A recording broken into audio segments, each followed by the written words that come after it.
All right, coming up on 8:50 right now, getting hired, it's easier said than done, right? And one thing you have to be able to do is network. Communication is key with this, and a new survey by Beyond.com found that poor communication often prevents HR officials from identifying the truly viable candidates. And it goes both ways here. If you're a small business owner trying to make contact or a new network, you have to know how to communicate properly. So what are the key networking mistakes that many people make that prevents them from having their own business grow? Let's go ahead and bring in our expert on this, business strategist, Dawn Picci. Thank you so much for being here. Great to be here. Okay, and you have a great book entitled Sell Naked on the Phone.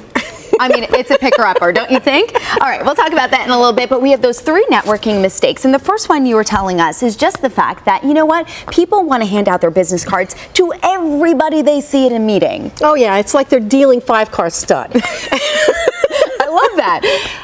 I advise my clients to do everything with specific intent. And the intent of networking is to help people know you, like you, trust you. Because at that point, they're going to do business with you and they're going to give you quality referrals. So your goal is to have a 5-minute conversation with 1 or 2 people in that room. Now you're going to meet more. Okay.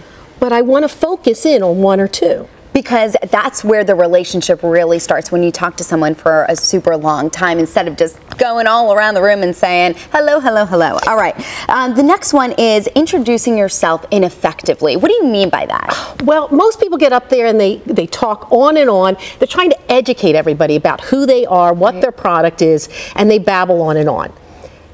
My job is not to educate. It's to captivate. And I captivate people when I talk about the benefits, results, and solutions that my product or service provides. So instead of saying, I sell skincare, I help women look forever 21. Oh, I love that. Instead of saying, I'm a trainer or I help you with weight loss, say, I help women get back into their skinny jeans. So you're taking it one step further and making sure that the people who are listening to you are captivated by how it's going to impact them in their life. Exactly. Okay. All right. And then the last one you were saying is not following up properly. And I love the fact that you do something a little different when it comes to this. Yes. Follow-up is the place where you really want to have wow. And the product I found is video email. And let me tell you, Michelle, you can get it for free. And a lot of people don't know what the heck you're talking about. What do you mean by video email, and how could people get it done? All right. There's a program called iJot, EYEJOT.com. And video email simply is you're sitting in front of your computer, and instead of typing what you're going to say, you're speaking it.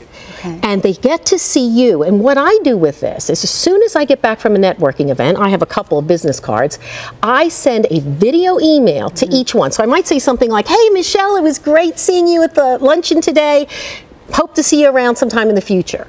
I do it immediately because I'm still wearing what I had on, and it's another clue for them to remember that this face is associated with the name Dawn Picci. I love this. Dawn, thank you so much for all of your advice this morning. Again, the book that she has is Sell Naked on the Phone. I love the title. We got to talk about how you came up with the title later on. Thank you so much for being here. We have all of that information on our website as well, myfoxorlando.com. Stay with us. We'll be right back.